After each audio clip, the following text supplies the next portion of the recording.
هی واتساپ، چطوری بچه؟ هاردن هستم و به ویدیوی اول من خوش اومدید. البته ویدیو لانگ بهتره بگیم. یه داستانی که از خیلی از افراد کلیک میکنن رو ویدیو تو و اصلا نمیبیننش. خب حداقل 1 دقیقه 2 دقیقه به ویدیو فرصت بده، ببین طرف چی میگه. پس امیدوارم که اگر تا اینجا اومدید ویدیوی من رو یه 5 دقیقه 6 دقیقه اگر 10 دقیقه بود 10 دقیقه ببینید، بعد خداحافظی کنید. 3 موضوع آماده کردم. هدف از یوتیوب، روش حمایت از من یا هر کس دیگه ای. البته این موضوع به اون شخص که حالا یوتیوبر هست بستگی داره. بیشتر روش حمایت از این یوتیوبر که بنده باشم هستش. و موضوع سوم تامنیل. چرا اینجوری میکنم؟ صبر میکنم. هی اینطوری میکنم رو مخم میره و همه صدا میره تو این کوفتی. نمیدونم چرا هی آب دهنم جمع میشه. خلاص آره، باید سعی کنم اینو اوکیش کنم.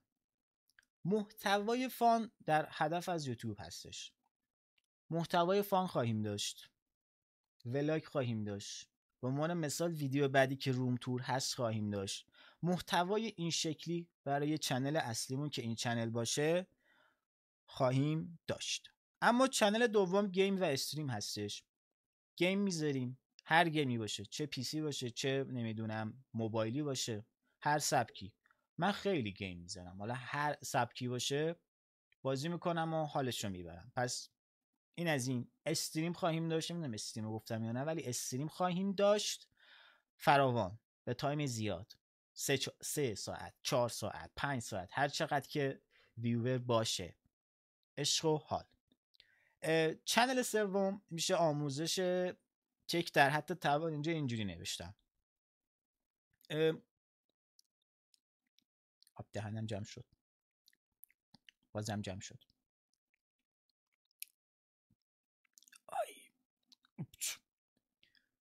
یه سری محتوا هست مثل آقا میخوای مودم بخری، مودم هم اونجاست.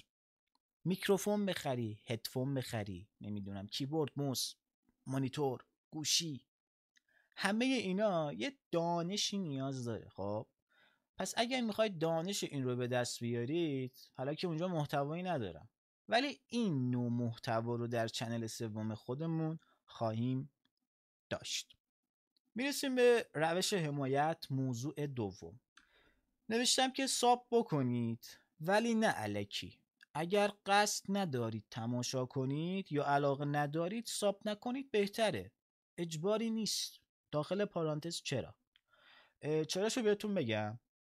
شما به عنوان سابسکرایبر من اگر با محتوای من حال نمی کنی یا به هر دلیلی نمیخوای محتوای من رو ببینی، یوتیوب میاد 1 2 3 4 حالا یه تعدادی از محتوای من رو به تو ساجست میکنه، نشون میده، ولی تو چیکار میکنی؟ نمیبینی. در عمل به یوتیوب میگی که من که سابسکرایبر اینم، اینو نمیخوام ببینم. یوتیوب چیکار میکنه؟ میگه که این یوتیوب دیگه به درد نمیخوره، هی منو میکشه پایین تر و من هی به فاک میرم.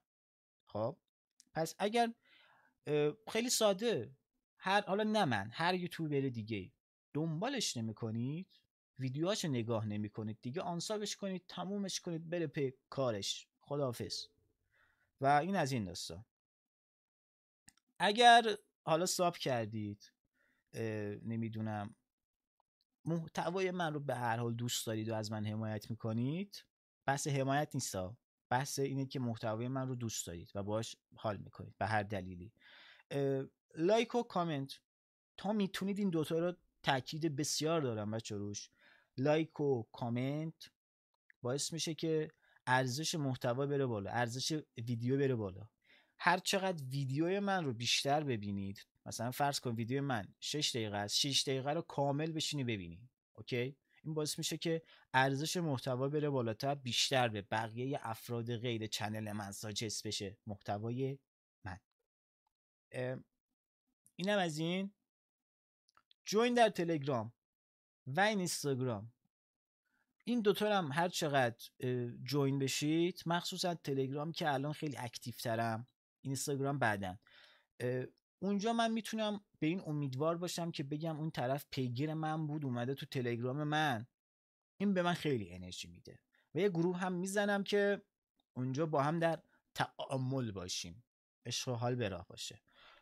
میپردازیم به موضوع سوم، تامنیل. اینو بندازیم اونور. آفرین. تامنیلم تامنیلم رو نه 2 هفته پیش زدم. میخواستم بگم 30 روز، چه خبره.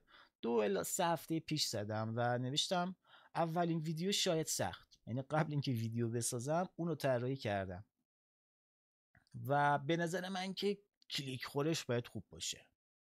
به نظر من باحال بود. اینم طراحی کردیم، گذاشتیم کنار و فقط اون متن توی تامنیلی که میبینید اولین ویدیو شاید سخت. اوایل برای من سخت بود بچه بیام بشینم اینجا و حرف بزنم. اوایل برای من سخت بود که جلو دوربین باشم و همه اینا برای من مشکل بود. به خاطر همین سختیاش رفتم گفتم که یه چالنجی میزنم که 30 روز فقط بخوام که منو ساب بزنید و امیدوارم که کارمون بگیره دیگه، بهتره کنیم و اشغال کنیم و یوتیوب هم یه همکاری بکنه، هی ما رو ساجست بکنه به 7-8 میلیون نفر یه 10 میلیون سابسکرایبر بگیریم. خیلی حال میده اینجوری.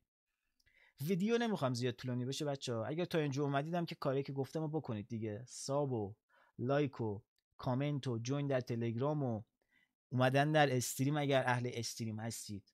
اجباری اومدن به استریم من نیست. اگر اهل دیدن استریم هستید، اگر اهل دیدن محتوا، فرض کنید من کال آف دیوتی میزنم، کال آف میخواید ببینید بفرمایید ببینید، خوشحال میشم. دمتون گرم. پس اینا که گفتم یادتون نره بچه‌ها. تا ویدیو بعد که روم تور من هستش، ویدیو بعدی میخوام روم تور باشه 100% روم تور میذارم. پس بیایید ببینید، بهم عشق بدید و اینکه دمتون گرم بچه‌ها که منو دیدید. تا ویدیو بعدی فعلا خدافظ.